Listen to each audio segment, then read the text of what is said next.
Private doctor, private laboratory वाले जनता को लूट रहे हैं।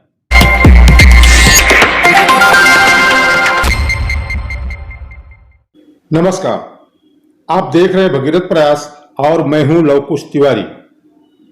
इन दिनों राजधानी लखनऊ सहित पूरे उत्तर प्रदेश में डेंगू और चिकनगुनिया का कहर मचा हुआ है। अब तक अनेकों लोग इस बीमारी के चलते अपनी जान गंवा चुके हैं। सरकारी आंकड़े कहते हैं कि सिर्फ 10 लोगों की मौत हुई है। हम आपको बता दें कि सरकारी आंकड़े जो कह रहे हैं आज की तारीख में, उसमें बताया जा रहा है कि सबसे अधिक डेंगू और चिकनगुनिया का कहर प्रयागराज में है, जहां 6 लोगों की मौत हुई है। लखनऊ में एक व्यक्ति की मौत बताई जा रही है, सीतापुर में एक व्यक्ति की मौत बताई जा रही है, लखीमपुर खीरी में एक व्यक्ति की मौत बताई जा रही है और बरेली में एक व्यक्ति की मौत सरकारी आंकड़े के अनुसार हुई है। इस प्रकार कुल 10 लोगों की मौत हुई है, जबकि वास्तविक आंकड़ा इससे 20 गुना ज्यादा अधिक है। आप अंदाजा लगा सकते हैं कि किस प्रकार इन दिनों डेंगू का कहर मचा हुआ है। बात सुल्तानपुर की करते हैं। सुल्तानपुर में 14 ब्लॉक हैं। इन सभी ब्लॉकों में इन दिनों डेंगू का कहर मचा हुआ है। दिमागी बुखार भी चढ़ा हुआ है। अभी तक 10 से ज्यादा लोग अकेले सुल्तानपुर में इस बीमारी के भेंट चढ़ चुके हैं। घर घर मरीज आपको मिल जाएंगे। शहर की बात अगर हम ना भी करें, देहात एरिया की बात करें, तो हर घर में आज बुखार से पीड़ित लोग मिल जाएंगे। उसमें से अनेक लोग ऐसे हैं जो डेंगू के शिकार हो रहे हैं। सरकारी व्यवस्था की बात हम बाद में करेंगे, लेकिन उससे पहले हम आपको यहां बता देते हैं कि किस प्रकार डेंगू अपना पैर फैलाता है और डेंगू कैसे होता है। तो चलिए जान लेते हैं डेंगू के प्रकार के बारे में। जब आपको डेंगू होता है, जब आपको डेंगू का मच्छर काट लेता है, तो क्या होता है, यह जानना सबसे बड़ी जरूरी बात है कि आपको डेंगू का मच्छर ने काटा है, आपको डेंगू हो रहा है, इसकी जानकारी आपको कैसे हो।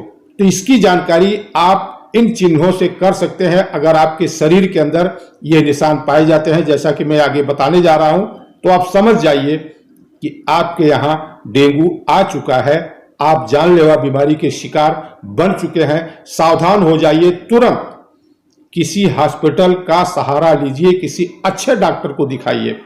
डेंगू में सबसे पहले तेज बुखार होता है, सिर में दर्द होती है, शरीर में टूटन होने लगती है, शरीर पर लाल चकत्ते दिखाने लगेंगे, आंखों में जलन और जोड़ों में तेज दर्द शुरू हो जाएगा। लीवर में और सीने में फ्लूइड यानी द्रव जमा होने लगेगा। इसी दौरान बुखार 104 डिग्री तक पहुंच जाएगा। खाना पचने में दिक्कत होगी, भूख कम लगेगी, उल्टियां होंगी, चक्कर आएंगे, कमजोरी महसूस होगी, बॉडी में प्लेटलेट्स लगातार कम होती जाएंगी। ये डेंगू का सबसे अहम लक्षण है।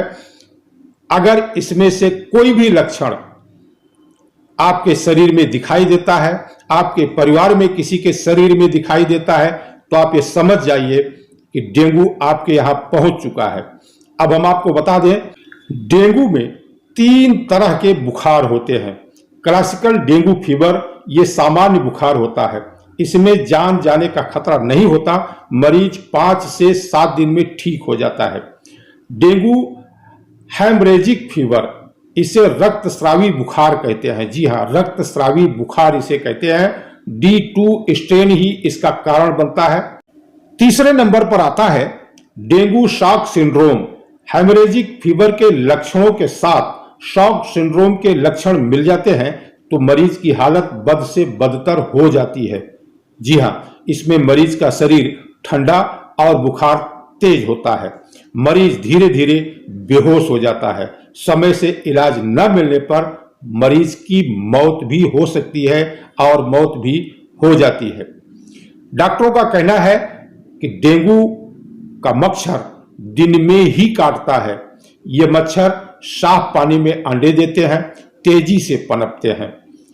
जैसे गमलों, कूलर और टंकी में भरा पानी, इसमें ये मच्छर पैदा होते हैं। अंडे देने के लिए 16 डिग्री तापमान की इनको जरूरत होती है, इससे ज्यादा की जरूरत नहीं होती। ये मच्छर घुटने के ऊंचाई से ऊपर नहीं उड़ पाते, यानी कि आपके घुटने के नीचे ही ये आपको डंक मारते हैं। बारिश से ठंड की शुरुआत तक बीमारी यह पूरे अपने चरम पर होती है और यह वही दौर चल रहा है, तो सावधान हो जाए।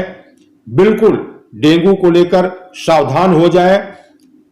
पूरे उत्तर प्रदेश में और सुल्तानपुर में, प्रयागराज में, प्रतापगढ़ में, जौनपुर में, आपके अंबेडकर नगर में, अयोध्या में, रायबरेली में, तमाम जगहों पर डेंगू के मरीज इन दिनों बड़ी संख्या में फैले हुए हैं। जहां तक प्रशासन की व्यवस्था की बात है, तो अगर मैं केवल सुल्तानपुर की बात करूं तो यहां सुल्तानपुर में डेंगू के प्रबंधन को लेकर स्वास्थ्य विभाग पूरी तरह विफल साबित हो रहा है।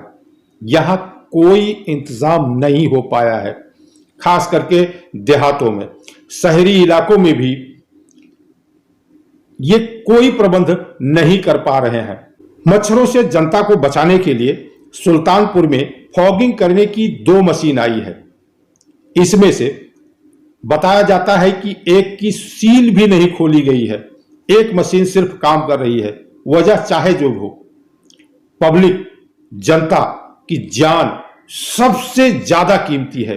आपको इस पर ध्यान देना होगा। यदि आप ऐसा नहीं कर रहे हैं तो आपको जिस कुर्सी पर आप बैठे हैं उस कुर्सी पर बैठने का कोई हक नहीं है। आप जनता के लिए हैं, जनता की जान आपके लिए सर्वोपरि होनी चाहिए। लेकिन देखा जा रहा है कि प्रशासनिक अधिकारी अभी भी इस भीषण स्थिति में भी लापरवाही बरत रहे हैं और यह एक बहुत बड़ी बात है। प्रदेश के स्वास्थ्य मंत्री को, मुख्यमंत्री योगी आदित्यनाथ जी को इस मामले में तेजी से काम करना चाहिए और ऐसे लापरवाह अधिकारियों को उठाकर कहीं ऐसी जगह फेंक देना चाहिए जहां वास्तव में इनके लिए कोई काम न हो। इनको काम करना पड़ेगा क्योंकि लोग डेंगू और चिकनगुनिया से पीड़ित होकर अपनी जान गंवा रहे हैं। प्राइवेट डॉक्टर, प्राइवेट लेबोरेटरी वाले जनता को लूट रहे हैं। हम नहीं कह रहे हैं, ये आंकड़े कह रहे हैं, स्थानीय अखबार कह रहे हैं और इस पर शासन प्रशासन को ध्यान देने की जरूरत है। अन्यथा यह भयावह आंकड़ा बढ़ता ही चला जाएगा। मैं अपने दर्शकों से कहना चाहूंगा कि अभी हमने कुछ देर पहले अपने इसी बुलेटिन में आपको डेंगू के लक्षणों के बारे में बताया। अब हम आपको बता दे रहे हैं कि आपके आसपास कहीं भी पानी जमा न होने पाए। घर में किसी को भी यदि बुखार है तो उसे आप हल्के में ना लें। योग्य चिकित्सक को दिखाएं और तुरंत उपचार करवाएं, क्योंकि उपचार करेंगे तब आप स्वस्थ होंगे। आप स्वस्थ होंगे तो डेंगू और चिकनगुनिया का प्रसार भी रुकेगा और आपके साथ जो लूट की जा रही है दवाओं के नाम पर, जांच के नाम पर, परीक्षण के नाम पर, वो लूट भी रुकेगी। तो देखना है हमारे इस बुलेटिन से कितना आप चैतन्य होते हैं और कितना प्रशासन सबक लेता है। भगीरथ प्रयास न्यूज नेटवर्क के लिए लखनऊ से कैलाश शंकर तिवारी और सुल्तानपुर से महेंद्र प्रताप के साथ ब्यूरो रिपोर्ट।